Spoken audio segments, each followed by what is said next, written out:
매매계획 해제로 인한 손해배상 청구 시 선행되어야 할 이것.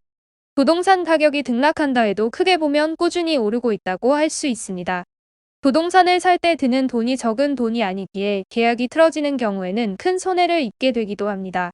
지금 이 글을 읽고 계시다면 매매계획 해제로 인해 손해를 입은 안타까운 상황에 처해 계시리라 생각합니다. 그러나 부당한 매매계획 해제로 손해를 본 경우 법적 조치를 통해 피해를 회복할 수 있으므로 낙담하고 있을 필요는 없습니다. 하늘이 무너져도 솟아날 구멍은 있습니다. 매매계획 해제로 손해를 보셨다면 민사상 손해배상을 청구하여 피해를 회복하고 보상받도록 대응하는 것이 중요합니다. 다만 아무리 상대방의 잘못으로 손해를 보았다고 하여 적절한 검토 없이 손해배상을 청구한다면 청구가 받아들여지거나 큰 금액으로 보상받는 것은 어렵습니다. 매매계획 해제로 인해 손해배상을 청구할 때에는 충분한 법리적 검토와 증거자료의 수집이 선행되어야 합니다. 이때 변호사의 조력은 필수인데 매매계획 해제로 인해 어려움에 처해 계시다면 반드시 다양한 부동산 사건의 경험과 노하우가 있는 변호사를 찾아 도움을 요청할 필요가 있습니다. 다수의 손해배상 청구 사건에서 의뢰인을 조력하여 성공 결과를 이끈 변호사인지를 확인해 보시기 바랍니다. 매매계획 해제로 인한 손해배상을 청구하여 승소 판결을 받은 사례를 하나 소개해 드리겠습니다. 부동산을 매수하였다가 매도인의 채무불이행으로 인한 계약 해제 및 그에 따른 손해배상을 청구하여 상당한 손해배상 금액이 인정된 사례입니다. 원고는 경기도 소재의 공장 건물을 매매하였다가 계약 해제로 인해 손해를 입게 되어 법적 대응을 위하여 변호사를 찾았습니다. 원고가 체결한 계약의 내용을 보면 총 매매대금은 10억 원으로 계약금 1억 원, 중도금 6억 원, 잔금 3억 원으로 약정하여 계약서를 작성하였는데 문제는 중도금과 관련한 특약에서 발생했습니다. 원고는 특약을 통해 건물 소유주가 대출을 알선하여 중도금을 지불하기로 하였으며 대출금에 따라 잔금을 변경하기로 하였는데요. 또한 계약금 지급과 동시에 원고가 건물을 사용할 수 있도록 하고 중도금 대출을 받는 즉시 소유권을 이전받도록 약정하였습니다. 그런데 원고는 1억 원의 계약금을 지급한 이후부터 건물주와 연락이 두절되고 마는데요.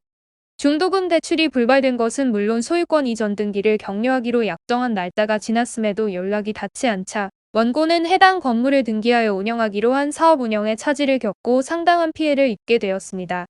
약정을 이행하지 않아 피해를 주었음에도 건물주는 오히려 원고에게 중도금을 지급하지 않았으므로 계약을 해제하고 매매계약 해제에 따른 손해배상으로 1억 원을 배상하라는 취지의 내용 증명을 보냈습니다. 이에 원고 측 법률 대리인은 매매계약 해제의 원인은 원고가 아닌 피고, 즉 건물주에게 있으며 이행 의무를 다하지 않은 건물주가 원고에게 발생한 손해를 배상할 것을 주장하며 손해배상 소송을 제기하였는데요. 원고의 과실로 인한 매매계약 해제라고 반론하는 피고 측과 치열한 법적 분쟁을 벌인 결과 재판부는 원고의 손을 들어주어 건물주에게 매매계약 해제로 인해 원고에 발생한 손해를 배상할 것을 판결하였습니다.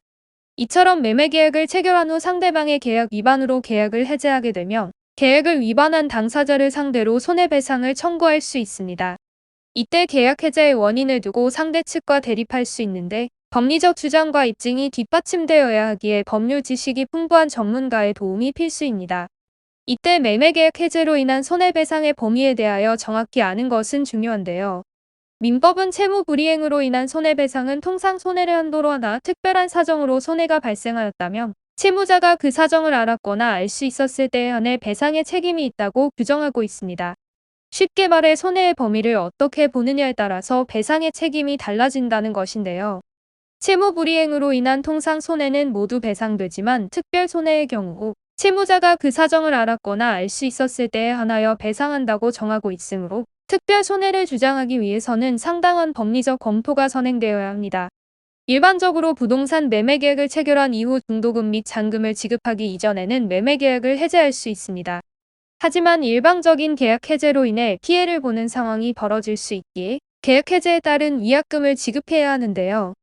매도인은 계약금의 배액을 배상하여야 하며 매수인은 계약금을 포기해야 합니다.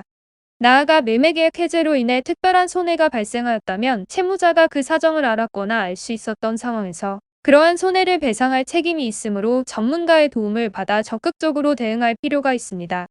법리적 검토와 구체적인 대응 방안을 마련하기 위하여 우선 관련 사건의 전문성이 있는 변호사의 상담을 받아보는 것이 좋습니다.